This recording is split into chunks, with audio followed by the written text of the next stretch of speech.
सम्मानित मंच और सभागार में उपस्थित कृतिशील विचारक देवियों और सज्जनों, इस लोकमंथन का जो लोकामृत है उसके कुछ प्रमुख बिंदु हम सभी के लिए जो करणीय है वो आपके सम्मुख प्रस्तुत करता हूं। वनवासी, ग्रामवासी, नगरवासी, हम कोई भी हो, लेकिन हम पहले भारतवासी है, क्योंकि हमारा लोक एक है। लोक का वैचारिक, व्यवहारिक और व्यवस्थात्मक पक्ष समान सूत्रों से बंधा हुआ है। उपनिवेशवाद की प्रक्रिया ने शिक्षा के माध्यम से हमारी अवधारणा और दृष्टि को बदल दिया, जिसके कारण हम अपने ही लोक को हीन भावना से देखने लगे। भारतीय लोक की समग्र दृष्टि को स्थापित करना है तो केवल सामग्री, कंटेंट बदलने से नहीं चलेगा, मूलभूत दृष्टि बदलनी पड़ेगी। अनादिकाल से इस धरती पर सूर्य उपासना, भूमि पूजन, अग्नि पूजा, अन्न पूजा, वनस्पति रक्षण आदि लोक जीवन का हिस्सा बना रहा और विभिन्न समाज भिन्न भिन्न रूपों में प्रकट होता रहा। लोक का व्यवहार यह प्रकृति के साथ एकात्म है,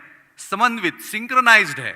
लोक की व्यवस्था का तादात्म्य निसर्ग के साथ है, इसलिए लोक जीवन और लोक व्यवहार यह पूर्णतः पर्यावरण मूलक है। भारतीय लोक जीवन दृष्टि के दो पक्ष दिखाई देते हैं, एक है शास्त्र, दूसरा है व्यवहार। सनातन सत्य का उद्घोष करने वाली भारतीय ज्ञान परंपरा और उन शास्त्रों के आधार पर सामाजिक प्रबोधन करने वाले साधु संत, कलाकार, साधक इत्यादि द्वारा अनुभूति के आधार पर धर्म को प्रवाहित करने वाला लोक व्यवहार, लोक ज्ञान, लोक विचार, लोक विद्या यह समष्टि के कल्याण पर केंद्रित है। लोक संस्कृति और लोक परंपराओं में शाश्वत विकास के तत्व है। भारतीय समाज में शास्त्र और लोक पृथक नहीं है। जो ज्ञान शास्त्र में है वही लोक में भी व्याप्त है। लोक और शास्त्र परस्पर पूरक है। लोक समाज समस्त जीव तत्व की सुरक्षा और संरक्षण के लिए व्यावहारिक रूप से प्रतिबद्ध दिखाई देता है। इसलिए लोक संस्कृति ने व्यवस्था और व्यवहार की सुनियोजित प्रक्रिया बनाई है।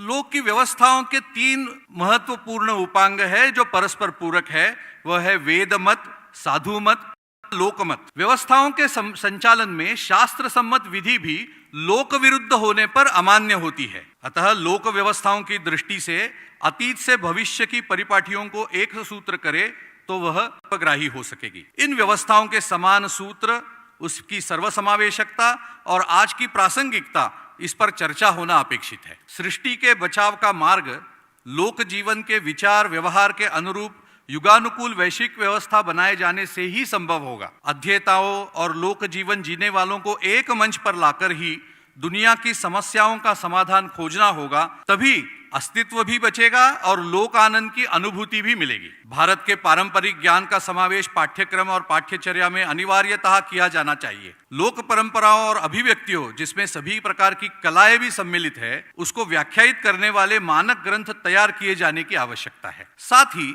इसी दिशा में शोध और प्रलेखन के लिए युवाओं को प्रोत्साहित किए जाने की भी आवश्यकता है। भारतीय लोक चिंतन के मूल आधार पर वैश्विक विचार, व्यवहार और व्यवस्थाओं का परस्पर समन्वय स्थापित कर समकालीन समस्या और संघर्षों का दीर्घकालिक समाधान संभव है।